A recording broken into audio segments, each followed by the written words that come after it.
V അൻവറിന്റെ വെളിപ്പെടുത്തൽ വന്നതിന് ശേഷം ഇനിയിപ്പോ വീണ്ടും മുഖ്യമന്ത്രിയെ കണ്ട് പരാതി കൊടുക്കാൻ ഉദ്ദേശിക്കുന്നുണ്ടോ? അതായത് ഈ കേസ് അട്ടിമറിച്ചു എന്ന് നേരത്തെ അല്ല, അത് ഇതിപ്പോൾ മുഖ്യമന്ത്രിക്കും ബോധ്യമാവുമല്ലോ. ഫയലുകളൊക്കെ എടുപ്പിച്ചു കഴിഞ്ഞാൽ മുഖ്യമന്ത്രിക്ക് ബോധ്യമാവും. നമ്മളതിനി തീർച്ചയായിട്ടും എന്താ പറയുക, നല്ല വളരെ നമ്മളിപ്പോൾ ഇപ്പോൾ വന്നതേ ഉള്ളൂ, 2 ആഴ്ചയായിട്ടുള്ളൂ.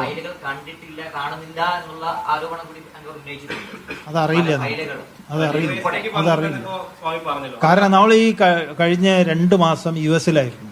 US പോകുന്നതിന്റെ 2 ദിവസം മുമ്പ് നമ്മൾ മുഖ്യമന്ത്രിയെ കണ്ടിട്ടുള്ളതാണ് പേഴ്സണലായി.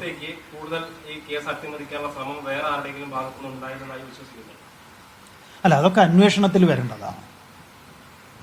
കേസ് അട്ടിമറിക്കപ്പെട്ടു എന്നുള്ളത് ഒരു സത്യമാണ്, അല്ലെങ്കിൽ ഇത്രയും വൈകില്ല. ഇനി ആരൊക്കെയാണ് അതിന് കൂട്ടുനിന്നത്, ആർക്കൊക്കെ ഈ എന്താ പറയുക കഞ്ഞി വെച്ചതിൽ വിളമ്പിക്കൊടുത്തത് ആര്, അച്ചാറുണ്ടാക്കിയത് ആര്, ചമ്മന്തി അരച്ചത് ആര് എന്നുള്ളത് കണ്ടെത്തേണ്ടതാണ്. പൂർണ്ണമായിട്ട് നമ്മൾ അങ്ങനെ പറയില്ല. കാവ്യവൽക്കരിച്ചിരുന്നുവെങ്കിൽ ഈ കേസ് പിടിക്കില്ലായിരുന്നു. കാരണം ഇവിടുത്തെ BJP കൗൺസിലർ ജയിലിൽ കിടന്നതാണ് 2 ആഴ്ചയിൽ കൂടുതൽ. അത് അങ്ങനെയാക്കും ഇങ്ങനെയാക്കും എന്നൊക്കെ അവർ പറഞ്ഞിട്ടുണ്ടായിരുന്നു. BJP കൗൺസിലറാണ് ജയിലിലായത് ജാമ്യം കിട്ടാതെ. അത് ഈ ഗവൺമെന്റിന്റെ ഇച്ഛാശക്തി തന്നെയാണ്. അപ്പൊ ഇതൊക്കെ നമുക്ക് ഇപ്പോൾ നമ്മുടെ വീട്ടിൽ തന്നെ വേണമെങ്കിൽ നമ്മുടെ ഭാര്യ അല്ലെങ്കിൽ വേറൊരാള് വിചാരിച്ചു കഴിഞ്ഞാൽ നമ്മളെ തന്നെ കബളിപ്പിക്കാം.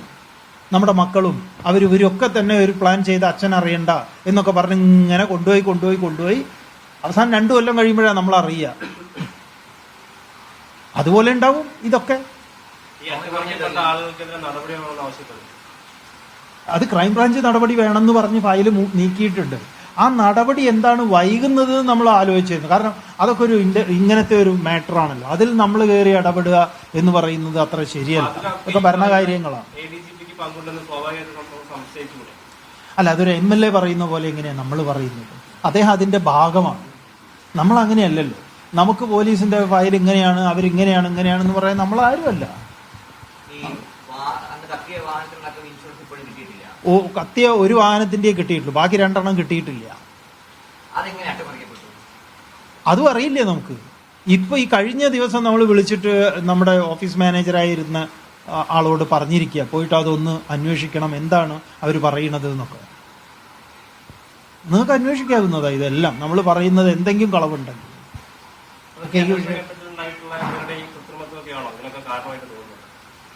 അങ്ങനെ നമുക്ക് തോന്നണം. ഇവരുടെ ഉത്തരവാദിത്വം ഇല്ലായ്മയുണ്ട് നല്ലോണം, നിറയെ.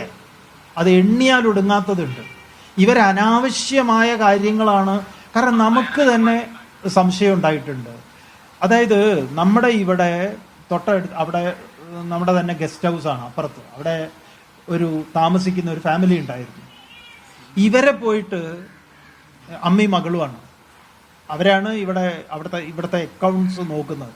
അവിടെ ഓഡിറ്ററുടെ അക്കൗണ്ട്സിൽ വർക്ക് ചെയ്യുന്നത് അവരെ പോയിട്ട് ഇത് നിങ്ങൾ വാടകയ്ക്കാണോ താമസിക്കുന്നത്, എത്ര കാലമായിട്ട് സ്വാമിയെ അറിയാം, അവരെ ഇറിറ്റേറ്റ് ചെയ്യുന്ന കുറേ ചോദ്യങ്ങൾ. അവർക്ക് ഇഷ്ടപ്പെട്ടിട്ടില്ല പലതും. അവർ നമ്മളോട് പറഞ്ഞു, സ്വാമി ഇത് അന്വേഷണ ഉദ്യോഗസ്ഥന്മാരൊക്കെ ആയിരിക്കാം, ഇനി വന്നാൽ വാതിൽ ഉറക്കില്ല, പുറത്താക്കും എന്ന് പറഞ്ഞു.